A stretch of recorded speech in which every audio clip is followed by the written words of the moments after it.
Hi നമസ്കാരം ഏവർക്കും PSC ക്ലൈംബറിൻ്റെ പുതിയൊരു ക്ലാസ്സിലേക്ക് സ്വാഗതം. അപ്പോൾ ഇന്നത്തെ ക്ലാസ്സിൽ നമ്മൾ ഡിസ്കസ് ചെയ്യാൻ പോകുന്നത് LGS സെക്കൻഡ് ഫേസിൽ ചോദിച്ചിട്ടുണ്ടായിരുന്ന ഹിസ്റ്ററി റിലേറ്റഡ് ക്വസ്റ്റ്യൻസും അതേപോലെ തന്നെ അതിൻ്റെ റിലേറ്റഡ് ഫാക്റ്റുമാണ്. അപ്പോൾ ഇനി വരുന്ന 10th പ്രിലിംസ് പോലെയുള്ള പരീക്ഷകൾക്ക് തീർച്ചയായിട്ടും ഈ ഒരു ഭാഗം അല്ലെങ്കിൽ ഇങ്ങനത്തെ പ്രീവിയസ് ഇയർ ക്വസ്റ്റ്യൻ പേപ്പറും അതിൻ്റെ റിലേറ്റഡ് ഫാക്റ്റും പഠിക്കുന്നത് വളരെ ഹെൽപ്ഫുൾ ആയിരിക്കും. ഏറ്റവും റീസെൻ്റ് ആയിട്ട് നടന്ന പരീക്ഷകളിൽ പലപ്പോഴും ഇത്തരത്തിൽ ക്വസ്റ്റ്യൻസ് റിപ്പീറ്റ് ചെയ്ത് കാണാറുണ്ട്. ഓക്കെ, അപ്പോൾ ഇന്നത്തെ ക്ലാസ്സിൽ സെക്കൻഡ് സ്റ്റേജിലെ ഹിസ്റ്ററി ക്വസ്റ്റ്യൻസ് ആണ് നമ്മൾ ഡിസ്കസ് ചെയ്യാൻ പോകുന്നത്. ഓൾറെഡി നമ്മൾ ഫസ്റ്റ് സ്റ്റേജിൻ്റെ ക്ലാസ് ചെയ്തിട്ടുണ്ടായിരുന്നു. ഹിസ്റ്ററിയും അതേപോലെ സാമ്പത്തിക മേഖല, അതായത് ചരിത്രവും സാമ്പത്തിക മേഖലയും കൂടെ ഒരുമിച്ചായിരുന്നു ആ ഒരു ക്ലാസ് ചെയ്തത്. സോ ആ ക്ലാസ്സും ഇതേപോലെ തന്നെ ക്വസ്റ്റ്യൻസും റിലേറ്റഡ് ഫാക്റ്റും പറഞ്ഞു പോകുന്നതാണ്. അത് കണ്ടിട്ടില്ലെങ്കിൽ ഞാൻ ഡിസ്ക്രിപ്ഷൻ ബോക്സിൽ അതിൻ്റെ ലിങ്ക് പ്രൊവൈഡ് ചെയ്യാം. ഓക്കെ, അപ്പോൾ നമുക്ക് ക്ലാസ്സിലേക്ക് കിടക്കാം. ആദ്യത്തെ ചോദ്യം ഇതാണ്: പരുത്തി നെയ്ത്തുകാരുടെ എല്ലുകൾ ഇന്ത്യൻ സമതലങ്ങളെ വെളുപ്പിക്കുന്നു. ഇത് ആരുടെ പ്രസ്താവനയാണ് എന്നാണ് ചോദിച്ചിട്ടുള്ളത്. ഇവിടെ കറക്റ്റ് ആൻസർ വരുന്നത് ഓപ്ഷൻ സി ആണ്, വില്യം ബെൻഡിക് പ്രഭു ആണ്. അപ്പം ഈ ഒരു ഭാഗം ഇതേപോലെ ഡൽഹൌസി പ്രഭു, ലിറ്റൺ പ്രഭു, മൗണ്ട് ബാറ്റൺ പ്രഭു, ഇവരെ പറ്റിയൊക്കെ മുൻ പരീക്ഷകളിൽ ചോദ്യങ്ങൾ ചോദിച്ചിട്ടുണ്ട്. അപ്പോൾ ഇത് SCERT പാഠത്തിൽ കൃത്യമായിട്ട് എടുത്തു പറയുന്ന വാക്കുകളാണ്. പരുത്തി നെയ്ത്തുകാരുടെ എല്ലുകൾ ഇന്ത്യൻ സമതലങ്ങളെ വെളുപ്പിക്കുന്നു. ഇതാരുടെ പ്രസ്താവനയാണ്? വില്യം ബെൻഡിക് പ്രഭുവിൻ്റെ പ്രസ്താവനയാണ്. ഇനി ഇദ്ദേഹത്തെ പറ്റി പറയുന്ന സമയത്ത് ഏറ്റവും ഇമ്പോർട്ടൻ്റ് ആയിട്ട് ഓർത്തു വെക്കേണ്ട ഒരു കാര്യമാണ് സതി നിർത്തലാക്കിയ ഗവർണർ ജനറൽ. ആരാണ്? വില്യം ബെൻഡിക് പ്രഭുവാണ്. സതി നിർത്തലാക്കിയ ഗവർണർ ജനറൽ വില്യം ബെൻഡിക് പ്രഭുവാണ്. അതേപോലെ തന്നെ പെൺ ശിശുഹത്യ നിരോധിച്ചതും ഇദ്ദേഹമാണ്. പെൺ ശിശുഹത്യ നിരോധിച്ച ഗവർണർ ജനറൽ ആര് എന്ന് ചോദിച്ചാൽ ആരാണ്? വില്യം ബെൻഡിക് പ്രഭുവാണ്. ഇനി 1833 ചാർട്ടർ ആക്ട് പ്രകാരം ഇന്ത്യയിലെ ആദ്യ ഗവർണർ ജനറൽ ആയിട്ട് കണക്കാക്കുന്നതും ഈ വില്യം ബെൻഡിക് പ്രഭുവിനെയാണ്. ഓക്കെ, അപ്പൊ അതും കൂടെ ഒന്ന് ഓർത്തു വെച്ചേക്കാം. ഇനി അടുത്തതാണ്, താഴെ പറയുന്ന പ്രസ്താവനകളിൽ ശരിയേത്? ഒന്നാമത്തെ പ്രസ്താവന, കാൺപൂർ കേന്ദ്രമാക്കി സ്വാതന്ത്ര്യ സമരം നയിച്ചിരുന്ന നേതാക്കന്മാരായിരുന്നു നാനാ സാഹിബും താന്തിയ തോപ്പിയും. അത് ശരിയായിട്ടുള്ള പ്രസ്താവനയാണ് അല്ലെ, നമ്മൾ ഓൾറെഡി പഠിച്ചിട്ടുള്ളതാണ്. പിന്നെ അടുത്ത രണ്ടാമത്തെ പ്രസ്താവന, ബീഗം ഹസ്രത്ത് മഹൽ ആയിരുന്നു ഫൈസാബാദിലെ സ്വാതന്ത്ര്യ സമര നായിക. ശരിയാണോ? അത് തെറ്റാണ്. അതേപോലെ ലക്നൗ കേന്ദ്രമാക്കി ബ്രിട്ടീഷുകാർക്കെതിരെ പോരാടിയ നേതാവായിരുന്നു മൗലവി അഹമ്മദുള്ള. അതും എന്താണ്? തെറ്റായിട്ടുള്ള പ്രസ്താവനയാണ്. സോ 2ഉം 3ഉം തെറ്റിപ്പോയി, 1 മാത്രമാണ് ശരിയായിട്ട് വരുന്നത്. സോ ഇവിടെ കറക്റ്റ് ആൻസർ ഏതാണ്? ഓപ്ഷൻ ബി ആണ്, 1 മാത്രം ശരി എന്നുള്ളതാണ്. അപ്പോൾ ഈ ഒരു ഭാഗം, അതായത് 1887 ആ ഒരു വിപ്ലവവുമായിട്ട് ബന്ധപ്പെടുത്തി എപ്പോഴും ചോദിക്കാറുണ്ട് ഓരോ പ്രദേശത്ത് ആ ഒരു വിപ്ലവം നയിച്ച അല്ലെങ്കിൽ ആ കലാപത്തിന് നേതൃത്വം നൽകിയ വ്യക്തികൾ ആരൊക്കെയാണെന്ന്. അപ്പോൾ അത് ഞാനിവിടെ ഒന്ന് കൊടുത്തിട്ടുണ്ട്, നമുക്ക് നോക്കാം. ഝാൻസിയിലാണെങ്കിൽ റാണി ലക്ഷ്മി ഭായി ആണ്. ഇത് ഒരുപാട് തവണ പ്രീവിയസ് ഇയർ ക്വസ്റ്റ്യൻ ആയിട്ട് ചോദിച്ചിട്ടുണ്ട്, നമുക്ക് കേൾക്കുമ്പോൾ തന്നെ അറിയുകയും ചെയ്യാം അല്ലെ. അതേപോലെ ഡൽഹിയിൽ കലാപത്തിന് നേതൃത്വം നൽകിയത് ഭക്ത് ഖാനും ബഹദൂർ ഷാ രണ്ടാമനും ചേർന്നിട്ടാണ്. ബഹദൂർ ഷാ രണ്ടാമൻ എവിടെയായിരുന്നു നേതൃത്വം നൽകിയത് എന്നുള്ള രീതിയിൽ 2024 ആദ്യം നടന്ന ഒരു പരീക്ഷയിൽ ചോദിച്ചിട്ടുള്ളതാണ് കേട്ടോ. സോ ഡൽഹിയിലാണ് ഭക്ത് ഖാനും ബഹദൂർ ഷാ രണ്ടാമനും. ഝാൻസിയിൽ ആരാണ്? റാണി ലക്ഷ്മി ഭായി ആണ്. ഇനി കാൺപൂരില് നാനാ സാഹിബ്, അതേപോലെ തന്നെ നമ്മളിത് ഇപ്പൊ ഇവിടെ കണ്ടു, അതായത് നാനാ സാഹിബും ഉണ്ട്, അതേപോലെ താന്തിയ തോപ്പിയും ഉണ്ട്. അപ്പൊ അതുകൂടി ഇവിടെ ഒന്ന് എഴുതി വെച്ചേക്ക് കേട്ടോ. ഇനി അടുത്തത്, ഫൈസാബാദില് കലാപത്തിന് നേതൃത്വം നൽകിയത് മൗലവി അഹമ്മദുള്ളയാണ്. ഫൈസാബാദില് മൗലവി അഹമ്മദുള്ളയാണ്. അപ്പൊ നമ്മുടെ ഈ ഒരു സ്റ്റേറ്റ്മെന്റില് ഫൈസാബാദില് ബീഗം ഹസ്രത്ത് മഹൽ എന്നാണ് കൊടുത്തിട്ടുള്ളത്. അതാണ് അവിടെ തെറ്റിപ്പോവാനുള്ള കാരണം കേട്ടോ. അപ്പോൾ നമ്മൾ പറഞ്ഞത് കാൺപൂരില് താന്തിയ തോപ്പിയും നാനാ സാഹിബും ചേർന്നിട്ടാണ് കലാപത്തിന് നേതൃത്വം നൽകിയത്. ഝാൻസിയിലാണെങ്കിൽ റാണി ലക്ഷ്മി ഭായി ആണ്. ഡൽഹിയിൽ ആരൊക്കെയാണ്? ഭക്ത് ഖാനും ബഹദൂർ ഷാ രണ്ടാമനുമാണ്. പിന്നെ ഫൈസാബാദിലാണെങ്കിൽ മൗലവി അഹമ്മദുള്ളയാണ്. ഓക്കെ, ഇനി ഗ്വാളിയോറില് റാണി ലക്ഷ്മിഭായി താന്തിയ തോപ്പി. ആരൊക്കെയാണ്? റാണി ലക്ഷ്മിഭായിയും താന്തിയ തോപ്പിയുമാണ് ഗ്വാളിയോറില് ഈ ഒരു കലാപത്തിന് നേതൃത്വം നൽകിയത്. ലക്നൌവിലും ആഗ്രയിലും നേതൃത്വം നൽകിയത് ബീഗം ഹസ്രത്ത് മഹലാണ്. ലക്നൌവിലും ആഗ്രയിലും നേതൃത്വം നൽകിയത് ആരാണ്? ബീഗം ഹസ്രത്ത് മഹലാണ്. ഇനി ബീഹാറിലും ജഗദീഷ്പൂരിലും കൻവർ സിംഗ് ആണ് നേതൃത്വം നൽകിയത്. ബീഹാറിലും ജഗദീഷ്പൂരിലും കലാപത്തിന് നേതൃത്വം നൽകിയത് കൻവർ സിംഗ് ആണ്. ബറേലിയിലാണെങ്കിൽ ഖാൻ ബഹദൂർ ഖാൻ. ബറേലിയില് ഖാൻ ബഹദൂർ ഖാൻ. അടുത്തത് അലഹാബാദില് ലിയാത്ത് അലി. അലഹാബാദില് ലിയാത്ത് അലി. അപ്പോൾ ഏറ്റവും കൂടുതൽ പ്രീവിയസ് ഇയർ ക്വസ്റ്റ്യൻസ് ചോദിച്ചു കണ്ടിട്ടുള്ളത് നമ്മളിത് ഇവിടെ പറഞ്ഞ ഈ ഒരു 6 എണ്ണത്തിൽ നിന്നാണ്. അപ്പോൾ ഝാൻസിയില് റാണി ലക്ഷ്മിഭായി, ഡൽഹിയില് ഭക്ത് ഖാൻ ബഹദൂർ ഷാ രണ്ടാമൻ, കാൺപൂരില് നാനാ സാഹിബും താന്തിയ തോപ്പിയും, ഫൈസാബാദില് മൗലവി അഹമ്മദുള്ള, ഗ്വാളിയോറില് റാണി ലക്ഷ്മിഭായിയും താന്തിയ തോപ്പിയും, ലക്നൌവില് ആഗ്രയിലും ബീഗം ഹസ്രത്ത് മഹൽ, പിന്നെയോ ബീഹാറിലും ജഗദീഷ്പൂരിലും കൻവർ സിംഗ്, ബറേലിയില് ഖാൻ ബഹദൂർ ഖാൻ, അലഹാബാദില് ലിയാത്ത് അലി.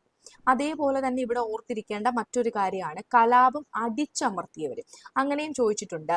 ഇപ്പൊ കാൺപൂരിൽ ആരാണ് കലാപം അടിച്ചമർത്തിയത്, അല്ലെങ്കിൽ ലക്നൌവില് അടിച്ചമർത്തിയത് ആരാണ്, ജോൺ നിക്കോൾസൺ എവിടെയാണ് കലാപം അടിച്ചമർത്തിയത്, ഏത് സ്ഥലത്താണ് എന്നുള്ള രീതിയിലും ചോദിക്കാറുണ്ട്.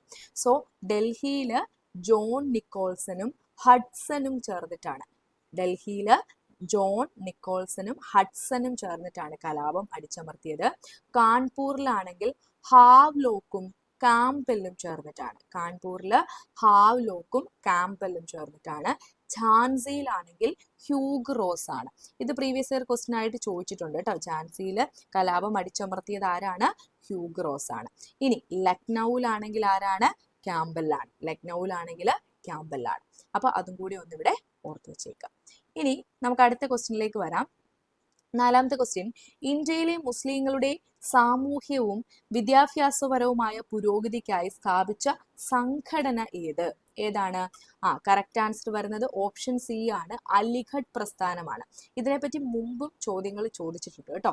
അപ്പോൾ ഇന്ത്യയിലെ മുസ്ലിങ്ങളുടെ സാമൂഹ്യവും വിദ്യാഭ്യാസപരവുമായ പുരോഗതിക്കായി സ്ഥാപിച്ച സംഘടന ഏതാണ്?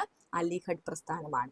ഇനി ഇതിന് നേതൃത്വം നൽകിയത്, അതായത് അലിഗഡ് പ്രസ്ഥാനത്തിന് നേതൃത്വം നൽകിയ വ്യക്തി ആരാണ്?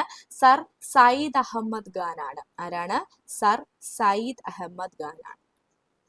അപ്പൊ അതുകൂടി ഇവിടെ ഒന്ന് ഓർത്തു വെച്ചേക്കുക. പേര് തന്നിട്ട് ഇദ്ദേഹം എന്താണ് നേതൃത്വം നൽകിയ സംഘടന ഏത് എന്നുള്ള രീതിയിൽ ചോദിക്കാവുന്നതാണ്. പിന്നെ അതുകൂടാതെ ഈ ഒരു അലിഗഡ് പ്രസ്ഥാനത്തിന്റെ മറ്റു പ്രധാന പ്രവർത്തകരായിരുന്നു ചിരാഗ് അലി, നാസിർ അഹമ്മദ്. ആരൊക്കെയാണ്? ചിരാഗ് അലി, അതേപോലെ നാസിർ അഹമ്മദ്. സോ അതാണ് 4ാമത്തെ ക്വസ്റ്റ്യന്റെ ആൻസർ വരുന്നത്. 5ാമത്തെ ക്വസ്റ്റ്യൻ, രാജാറാം മോഹൻ റോയ് തുടക്കം കുറിച്ച പത്രങ്ങൾ. രാജാറാം മോഹൻ റോയ് തുടക്കം കുറിച്ച പത്രങ്ങൾ ഏതൊക്കെയാണ്? മിറാത്ത് ഉൽ അക്ബറും അതേപോലെ സംബാദ് കൗമുദിയാണ് അല്ലെ. കറക്റ്റ് ആൻസർ വരുന്നത് ഓപ്ഷൻ ബി ആണ്. 3, 4 ഇത് രണ്ടുമാണ് ശരിയായിട്ടുള്ളത്. ഇനി രാജാറാം മോഹൻ റോയിയെ പറ്റി പറയുന്ന സമയത്ത് PSC സ്ഥിരം ചോദിക്കാറുണ്ട്, ഇന്ത്യൻ നവോത്ഥാനത്തിന്റെ പിതാവ് എന്ന് അറിയപ്പെടുന്നത് ആരാണ്? രാജാറാം മോഹൻ റോയ് ആണ്. ഇന്ത്യൻ നവോത്ഥാനത്തിന്റെ പിതാവ് എന്നറിയപ്പെടുന്ന വ്യക്തി രാജാറാം മോഹൻ റോയ് ആണ്. അതുകൂടാതെ ആത്മീയ സഭ രൂപീകരിച്ചു. പിന്നെ എപ്പോഴും ചോദിക്കാറുള്ള ഒരു ക്വസ്റ്റ്യൻ ആണ്, ബ്രഹ്മസമാജത്തിന്റെ സ്ഥാപകൻ ആരാണ്? അതും രാജാറാം മോഹൻ റോയ് ആണ്. ബ്രഹ്മസമാജത്തിന്റെ സ്ഥാപകൻ. അപ്പൊ സമാജം സ്ഥാപിതമായത് 1828 എന്നുള്ള കാര്യം കൂടി അവിടെ ഒന്ന് ഓർത്തു വെച്ചേക്കുക. ഓക്കെ, അപ്പൊ അതൊക്കെ രാജാറാം മോഹൻ റോയിയുമായിട്ട് ബന്ധപ്പെടുത്തി ഓർത്തു വെക്കുക. ഇനി അടുത്തതാണ്, രവീന്ദ്രനാഥ ടാഗോർ കേരളത്തിന്റെ രാജാറാം മോഹൻ റോയി എന്ന് വിശേഷിപ്പിച്ചത് ആരെയാണ്? രവീന്ദ്രനാഥ ടാഗോർ കേരളത്തിന്റെ രാജാറാം മോഹൻ റോയി എന്ന് വിശേഷിപ്പിച്ചത് ഡോക്ടർ അയ്യത്താൻ ഗോപാലനെയാണ്. ഡോക്ടർ അയ്യത്താൻ ഗോപാലനെയാണ് രവീന്ദ്രനാഥ ടാഗോർ കേരളത്തിന്റെ രാജാറാം മോഹൻ റോയി എന്ന് വിശേഷിപ്പിച്ചത്. എന്താ വിശേഷിപ്പിച്ചത്? കേരളത്തിന്റെ രാജാറാം മോഹൻ റോയി. അപ്പോൾ ഈ ഡോക്ടർ അയ്യത്താൻ ഗോപാലിനെ പറ്റി നമുക്ക് കുറച്ച് കാര്യങ്ങൾ പഠിക്കാം. റാങ്ക് ഫയലിലൊക്കെ അതിനെ പറ്റിയുള്ള ഡീറ്റെയിൽസ് കുറവാണ്. അപ്പൊ അതുകൊണ്ട് തന്നെ നമുക്ക് കുറച്ചധികം കാര്യങ്ങൾ ഇവിടെ പഠിക്കാനുണ്ട്. അപ്പൊ നോക്കാം. ബ്രഹ്മസമാജത്തിന്റെ ബൈബിൾ എന്നറിയപ്പെടുന്ന ഒരു കൃതിയുണ്ട്. അതാണ് ബ്രഹ്മധർമ്മ എന്നാണ് ആ കൃതിയുടെ പേര്. ബ്രഹ്മസമാജത്തിന്റെ ബൈബിൾ എന്നാണ് ഈ കൃതി അറിയപ്പെടുന്നത്. ഇത് 1849 ദേവേന്ദ്രനാഥ ടാഗോർ ആണ് ഈ ഒരു കൃതി രചിച്ചത്. അതായത് ബ്രഹ്മധർമ്മ എന്ന കൃതി രചിച്ചത് ആരാണ്?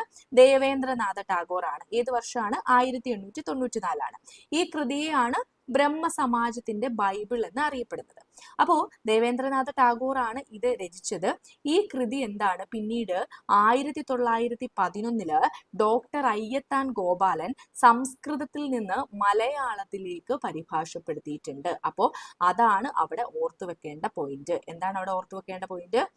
അതായത് അയ്യത്താൻ ഗോപാലൻ ആണ് 1911 ബ്രഹ്മധർമ്മ എന്ന കൃതി അത് സംസ്കൃതത്തിൽ നിന്ന് മലയാളത്തിലേക്ക് പരിഭാഷപ്പെടുത്തിയത്. ഈ ബ്രഹ്മധർമ്മ എന്ന കൃതി ആരുടെ ആയിരുന്നു? ദേവേന്ദ്രനാഥ ടാഗോറിന്റെ ആണ്. ബ്രഹ്മസമാജത്തിന്റെ ബൈബിൾ എന്നറിയപ്പെടുന്ന കൃതി ഏതാണ്? ഈ ബ്രഹ്മധർമ്മയാണ്. ഓക്കെ. ഇനി അടുത്തത് ബ്രഹ്മസമാജത്തിലേക്ക് ആകർഷിക്കുന്നതിനായി 1900 അയ്യത്താൻ സുഗുണവർദ്ധിനി എന്താണ്? സുഗുണവർദ്ധിനി എന്ന സംഘടന രൂപവൽക്കരിച്ചു. അപ്പം സുഗുണവർദ്ധിനി എന്ന സംഘടന ആരുടെയാണ്? അയ്യത്താൻ ഗോപാലന്റെയാണ്. ഇനി ഇതിന് നേതൃത്വം നൽകിയത് കൗസല്യ അമ്മാളാണ്. അദ്ദേഹത്തിന്റെ പത്നിയാണ് കേട്ടോ. ഇനി 1909 ഡിപ്രസ്ഡ് ക്ലാസസ് മിഷൻ എന്ന സംഘടനയ്ക്ക് തുടക്കം കുറിച്ചു. 1909 ഡിപ്രസ്ഡ് ക്ലാസസ് മിഷൻ. അപ്പോ ഒന്ന് ഓർത്തു വെച്ചേക്കുക. എന്താണ്? സുഗുണവർദ്ധിനി എന്ന സംഘടന രൂപവൽക്കരിച്ചത് ആരാണ്? അയ്യത്താൻ ഗോപാലനാണ്. അതേപോലെ ഡിപ്രസ്ഡ് ക്ലാസസ് മിഷൻ എന്ന സംഘടനയ്ക്ക് തുടക്കം കുറിച്ചതും ആരാണ്? ഈ പറഞ്ഞ അയ്യത്താൻ ഗോപാലൻ തന്നെയാണ്. അപ്പൊ അത് അവിടെ ഒന്ന് ഓർത്തു വെച്ചേക്കാം. ഇനി ദർസർജി എന്താണ്? ദർസർജി അല്ലെങ്കിൽ ദർസർ സാഹിബ് എന്നീ പേരുകളിൽ അറിയപ്പെട്ട സാമൂഹ്യ പരിഷ്കർത്താവ് ആരാണ്? അതും അയ്യത്താൻ ഗോപാലനാണ്. അപ്പൊ എന്തൊക്കെയാണ് അറിയപ്പെട്ട പേരുകള്? ദർസർജി എന്ന് പറഞ്ഞാൽ, അല്ലെങ്കിൽ ദർസർ എന്ന് പറഞ്ഞാൽ അതിനർത്ഥം ഡോക്ടർ എന്നാണ് കേട്ടോ. അപ്പോ ദർസർജി, അതേപോലെ ദർസർ സാഹിബ് എന്നീ പേരുകളിൽ അറിയപ്പെട്ടത് ആരാണ്? അയ്യത്താൻ ഗോപാലനാണ്. ഓക്കെ. ഇനി ഡോക്ടർ അയ്യത്താന്റെ ഉറ്റ അനുയായികളായിരുന്നു ബ്രഹ്മാനന്ദ ശിവയോഗി, വാഗ്ഭടാനന്ദൻ തുടങ്ങിയവർ. അപ്പം ബ്രഹ്മാനന്ദ ശിവയോഗിയും അതേപോലെ വാഗ്ഭടാനന്ദനും ഒക്കെ എന്താണ്? ഇദ്ദേഹത്തിന്റെ അനുയായികളായിരുന്നു. ഇനി ഇദ്ദേഹത്തിന്റെ പ്രധാനപ്പെട്ട കൃതികളും കൂടെ നമുക്കൊന്ന് ജസ്റ്റ് ഓർത്തു വെക്കണം. പിന്നെ ഇവിടെ നമുക്ക് ചോദിച്ച ക്വസ്റ്റ്യൻ ഇവിടെയുണ്ട്. ബ്രഹ്മസമാജത്തിന്റെ വാർഷിക പൊതുയോഗ വേദിയിൽ വെച്ചാണ് രവീന്ദ്രനാഥ ടാഗോർ ഡോക്ടർ അയ്യത്താനെ കേരളത്തിന്റെ രാജാറാം മോഹൻ റോയി എന്ന് വിശേഷിപ്പിച്ചത്. അപ്പോൾ വേറൊരു പരീക്ഷയ്ക്ക് ഇങ്ങനെ ചോദിക്കാം, ഈ ഒരു ഡോക്ടർ അയ്യത്താൻ ഗോപാലിനെ കേരളത്തിന്റെ രാജാറാം മോഹൻ റോയി എന്ന് വിശേഷിപ്പിച്ചത് ആരാണ്? രവീന്ദ്രനാഥ ടാഗോർ ആണ്. ഓക്കെ അല്ലേ? ഇനി ഇദ്ദേഹത്തിന്റെ പ്രധാനപ്പെട്ട കൃതികളാണ് രാഗമാലിക, ഗാനമാലിക, സാരഞ്ജിനി പരിണയം, സുശീല ദുഃഖം, ബ്രിട്ടീഷ് ഭരണമാഹാത്മ്യം, കീർത്തന രത്നമാല. എന്തൊക്കെയാണ്? രാഗമാലിക, ഗാനമാലിക, സാരഞ്ജിനി പരിണയം, സുശീല ദുഃഖം, ബ്രിട്ടീഷ് ഭരണമാഹാത്മ്യം, കീർത്തന രത്നമാല. ഇതെല്ലാം അയ്യത്താൻ ഗോപാലന്റെ പ്രധാനപ്പെട്ട കൃതികളാണ്. ഓക്കെ. അപ്പൊ അത്രയും കാര്യമാണ് അദ്ദേഹത്തെ പറ്റി നമുക്ക് ഓർത്തു വെക്കാനുള്ളത്. അപ്പൊ ആരാണ് ഇദ്ദേഹത്തെ ഇത്തരത്തില് കേരളത്തിന്റെ രാജാറാം മോഹൻ റോയി എന്ന് വിശേഷിപ്പിച്ചത് എന്നുള്ള കാര്യമൊക്കെ കൃത്യമായിട്ട് പഠിച്ചു വെച്ചേക്കുക. അടുത്തത് 7ാമത്തെ ക്വസ്റ്റ്യൻ ആണ്. അപ്പൊ ഇത് കുറിച്യ കലാപവുമായിട്ട് ബന്ധപ്പെട്ട് ചോദിച്ചൊരു ക്വസ്റ്റ്യൻ ആണ്. നമ്മുടെ എല്ലാ പരീക്ഷകളിലും ഈ ഒരു ഹിസ്റ്ററി എന്ന് പറയുന്ന ഭാഗത്ത് നിന്ന് എപ്പോഴും തന്നെ ചോദിച്ച് കാണാറുള്ളതാണ് ഈ ഒരു കുറിച്യ കലാപത്തെ പറ്റി. 2021 നടന്ന, അല്ലെങ്കിൽ ആ ഒരു സമയത്ത് മുതൽ നടന്ന വിവിധ പരീക്ഷകളിലായിട്ട്, മെയിൻസ് പോലെയുള്ള പരീക്ഷകളിൽ പോലും ഇത്തരത്തിൽ ഈ ഒരു കുറിച്യ കലാപത്തിനെ പറ്റി കേരള ഹിസ്റ്ററിയുടെ ഭാഗത്തു നിന്ന് ചോദിച്ചിട്ടുണ്ട്, 10th മെയിൻസിലും ഒക്കെ. ഓക്കെ. അപ്പൊ അത് വളരെ ഇമ്പോർട്ടൻ്റ് ആയിട്ടുള്ള ഒരു ഭാഗമാണ്. സോ ക്വസ്റ്റ്യൻ ഇതാണ്: 1821 രാമൻ നമ്പിയുടെ നേതൃത്വത്തിൽ നടന്ന കുറിച്യ കലാപത്തിന്റെ കാരണം? കുറിച്യ കലാപത്തിന്റെ കാരണം എന്തൊക്കെയായിരുന്നു? ബ്രിട്ടീഷുകാർ അമിത നികുതി ചുമത്തിയത്, നികുതി പണമായി അടയ്ക്കാൻ നിർബന്ധിച്ചത്, നികുതി അടയ്ക്കാൻ കഴിയാത്തവരുടെ കൃഷിഭൂമി ബ്രിട്ടീഷുകാർ പിടിച്ചെടുത്തത്. സോ കറക്റ്റ് ആൻസർ വരുന്നത് ഓപ്ഷൻ ഡി ആണ് അല്ലെ. 1, 2, 3 ഇതെല്ലാം എന്താണ്? കുറിച്യ കലാപത്തിലേക്ക് നയിച്ച കാരണങ്ങളാണ്. ഓക്കെ, അപ്പൊ ഇത് വളരെ ഇമ്പോർട്ടന്റ് ആയതുകൊണ്ട് തന്നെ നമുക്ക് ഇതിനെപ്പറ്റി കുറച്ചധികം കാര്യങ്ങൾ കൂടി പഠിക്കാം. സോ കുറിച്യ കലാപം നടന്ന വർഷം എപ്പോഴും ചോദിക്കാറുണ്ട്. 1812 ആണ്. 1812 കുറിച്യ കലാപം നടന്നത്. പിന്നെ നമ്മൾ മുമ്പ് ക്വസ്റ്റ്യനിൽ കണ്ട പോലെ തന്നെ കുറിച്യ കലാപത്തിന് നേതൃത്വം നൽകിയത് ആര്? രാമനമ്പിയാണ്. ആരാണ്? രാമനമ്പിയാണ് കുറിച്യ കലാപത്തിന് നേതൃത്വം നൽകിയത്. അപ്പോൾ രാമനമ്പി എന്നുള്ള പേരിലും ക്വസ്റ്റ്യൻ ചോദിച്ചു കാണാറുണ്ട്, രാമൻ നമ്പി എന്നുള്ള പേരിലും ക്വസ്റ്റ്യൻ ചോദിച്ചു കാണാറുണ്ട് കേട്ടോ. ഒന്ന് ജസ്റ്റ് ഓർത്ത് വെച്ചേക്കാം.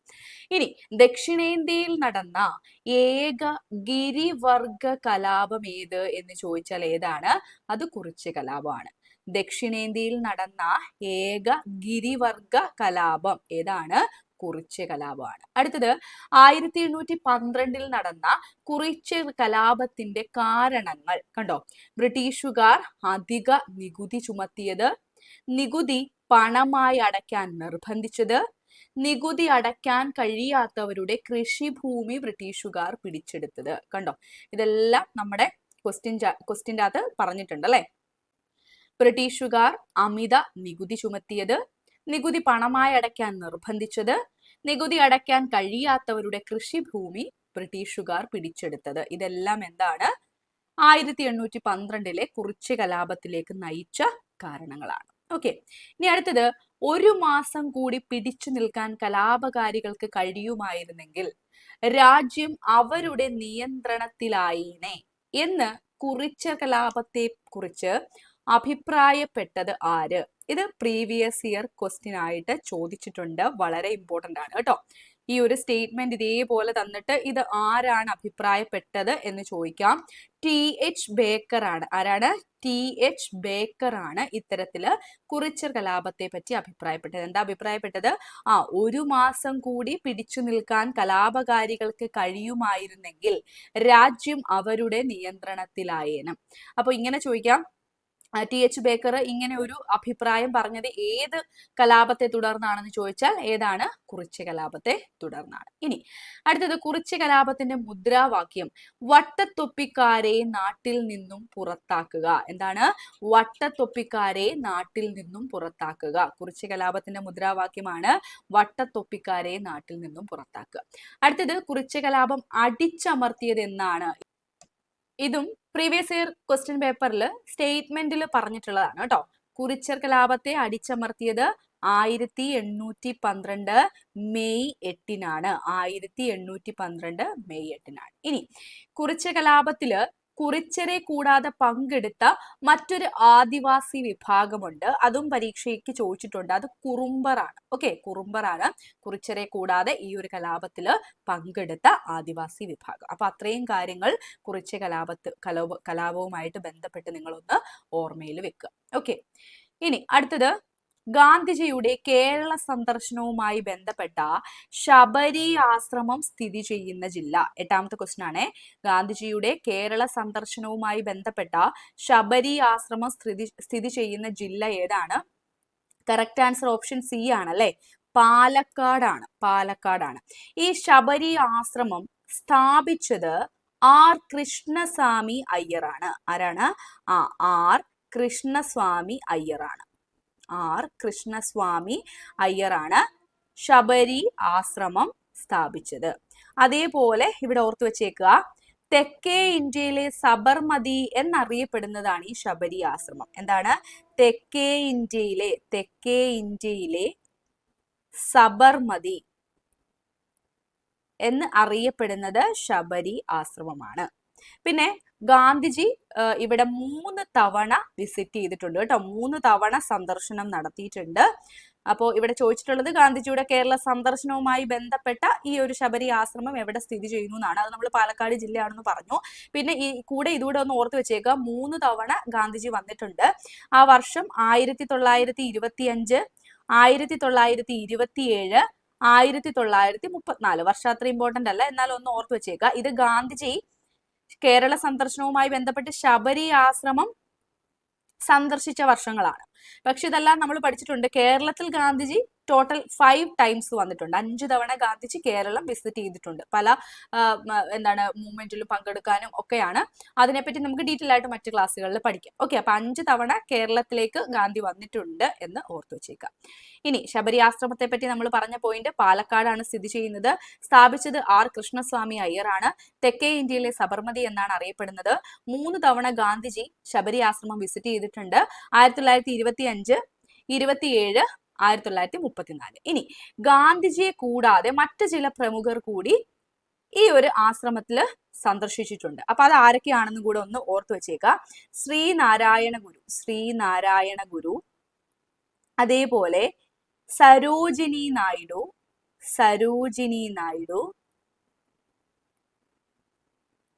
പിന്നെ സി രാജഗോപാലാചാരി,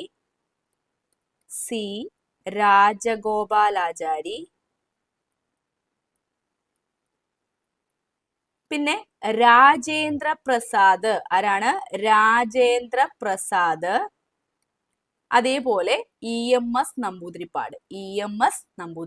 അപ്പോ ഗാന്ധിയെ കൂടാതെ ആരൊക്കെ സന്ദർശിച്ചിട്ടുണ്ട്?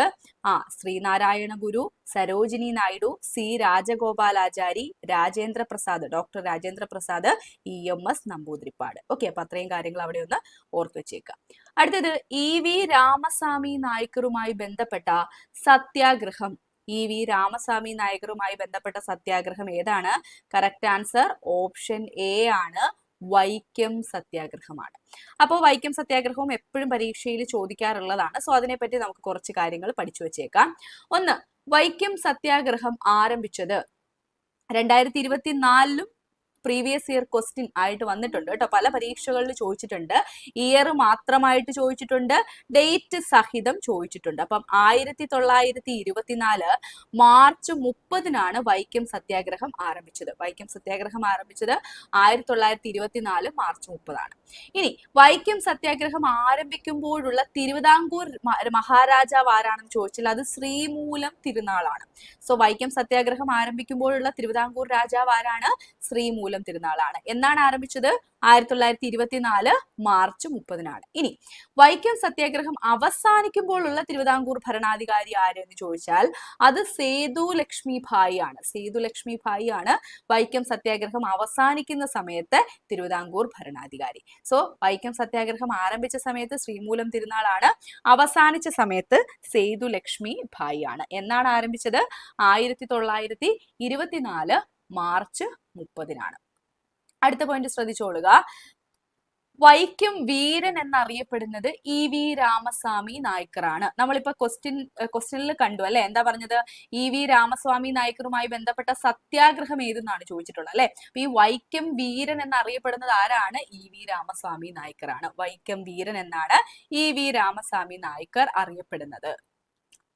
ഇനി അപ്പൊ അതുമായിട്ട് ബന്ധപ്പെടുത്തി മറ്റൊരു കാര്യം കൂടെ ഓർത്തു വെച്ചേക്കുക. EV രാമസ്വാമി നായ്ക്കർ സ്മാരകം സ്ഥിതി ചെയ്യുന്നത് വൈക്കത്താണ്. എവിടെയാണ്? വൈക്കത്ത് തന്നെയാണ് EV രാമസ്വാമി നായ്ക്കർ സ്മാരകം സ്ഥിതി ചെയ്യുന്നത്. വൈക്കം സത്യാഗ്രഹം നയിച്ച നേതാക്കൾ, ഇതും പലപ്പോഴും ചോദിച്ചിട്ടുണ്ട് കേട്ടോ. TK Madhavan, KP Kesava Menon, Mannath Padmanabhan, Parameswaran Pillai. ആരൊക്കെയാണ്? TK Madhavan, KP Kesava Menon, Mannath Padmanabhan, Parameswaran Pillai. അപ്പൊ EV രാമസ്വാമി നായ്ക്കർ സ്മാരകം വൈക്കത്താണ്. EV രാമസ്വാമി നായ്ക്കറെ വൈക്കം വീരൻ എന്നാണ് അറിയപ്പെടുന്നത്. വൈക്കം സത്യാഗ്രഹം നയിച്ച മറ്റു നേതാക്കളാണ് TK മാധവൻ, KP കേശവമേനോൻ, മന്നത്ത് പത്മനാഭൻ, പരമേശ്വരൻ പിള്ള.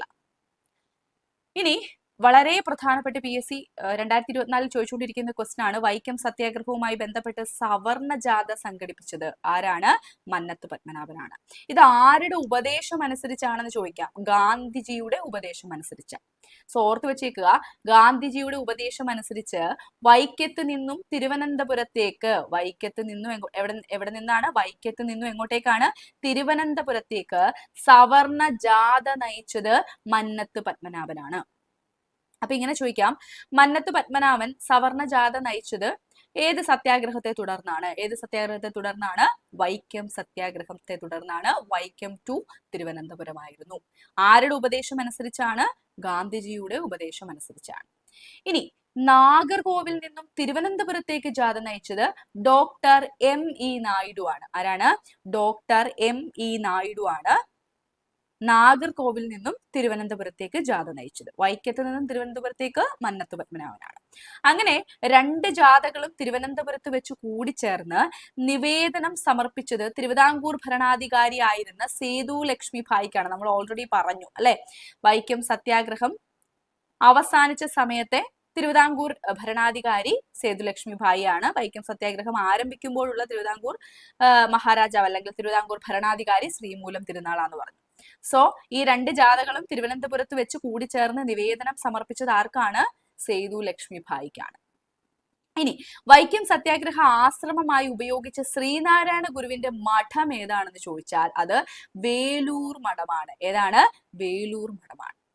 വൈക്കം സത്യാഗ്രഹം 603 ദിവസം നീണ്ടുനിന്നു. എത്ര ദിവസമാണ്? 603 ദിവസം നീണ്ടുനിന്നു. അപ്പോൾ വൈക്കം സത്യാഗ്രഹം 603 ദിവസം നീണ്ടുനിന്നു. വേലൂർ മഠത്തെ പറ്റി നമ്മൾ എന്താ പറഞ്ഞത്? വൈക്കം സത്യാഗ്രഹ ആശ്രമമായി ഉപയോഗിച്ച ശ്രീനാരായണ ഗുരുവിന്റെ മഠമാണ്. പിന്നെ സേതുലക്ഷ്മി ഭായിക്കാണ് നിവേദനം സമർപ്പിക്കപ്പെട്ടത്. നാഗർകോവിൽ നിന്നും തിരുവനന്തപുരത്തേക്ക് ജാഥ നയിച്ചത് ഡോക്ടർ M.E. നായിഡു ആണ്. വൈക്കത്ത് നിന്നും തിരുവനന്തപുരത്തേക്ക് ജാഥ നയിച്ചത് സവർണ ജാഥ നയിച്ചത് ആരാണ്? മന്നത്ത് പത്മനാഭനാണ്. വൈക്കം സത്യാഗ്രഹം നയിച്ച നേതാക്കൾ T.K. Madhavan, K.P. Kesava Menon, Mannath Padmanabhan, Parameswaran Pillai. Okay, അപ്പോൾ പ്രധാനപ്പെട്ട കാര്യങ്ങളൊക്കെ ഓർത്തു വെക്കാം. ഇനി അടുത്ത ക്വസ്റ്റ്യൻ, കേരളത്തിലെ ആദ്യ രാജവംശമായ മൂഷക വംശം ഭരണം നടത്തിയിരുന്നത് എവിടെയാണ് എന്നാണ് കേട്ടോ ചോദിച്ചിട്ടുള്ളത്. മൂഷക വംശം ഭരണം നടത്തിയിരുന്നത് നമ്മൾ പഠിച്ചിട്ടുണ്ട്. കറക്റ്റ് ആൻസർ കോലത്ത് നാട്. എവിടെയാണ്? കോലത്ത് നാട്. അപ്പോൾ ഇവിടെ ഓർത്ത് വെച്ചേക്കുക, മൂഷക വംശം കേരളത്തിലെ ആദ്യ രാജവംശമായ മൂഷക വംശത്തിന്റെ ആസ്ഥാനം വരുന്നത് ഏഴിമലയാണ്. എവിടെയാണ്? ഏഴിമലയാണ്. അതേപോലെ മൂഷകവംശ കാവ്യം രചിച്ചത് ആരാണ് എന്ന് ചോദിച്ചിട്ടുണ്ട്. മൂഷകവംശ കാവ്യം രചിച്ചത് അതുലനാണ്. അതുലനാണ്. പ്രീവിയസ് ഇയർ ക്വസ്റ്റ്യൻ ആണ് കേട്ടോ. മലയാളത്തിന്റെ ഭാഗത്തും ഒക്കെ ഇത് കയറി ചോദിച്ചിട്ടുണ്ട്. ഓക്കെ, സോ അപ്പൊ ഇത്രയും കാര്യങ്ങളാണ് ഈ ഒരു ക്വസ്റ്റ്യൻ പേപ്പറിൽ കേരള ഹിസ്റ്ററിയുമായിട്ട് ബന്ധപ്പെട്ട് ചോദിച്ചത്. അപ്പോൾ ഈ ക്വസ്റ്റ്യൻസും നമ്മൾ പഠിച്ചിട്ടുണ്ട്, അതേപോലെ തന്നെ അതിന്റെ കൂടെ വരുന്ന കുറച്ച് ഫാക്റ്റുകളും നമ്മൾ പഠിച്ചിട്ടുണ്ട്. ഏകദേശം 9 ക്വസ്റ്റ്യൻസ് ആയിരുന്നു ഈ ക്വസ്റ്റ്യൻ പേപ്പറിൽ നിന്ന് ഇട്ടിട്ടുണ്ടായിരുന്നത്. സോ ഇത്രയും കാര്യങ്ങളും അതിന്റെ റിലേറ്റഡ് ഫാക്റ്റുകളും നന്നായിട്ട് പഠിച്ചിരിക്കുക. നമുക്ക് അടുത്ത ഒരു ക്ലാസ്സിൽ കാണാം. Thank you for watching.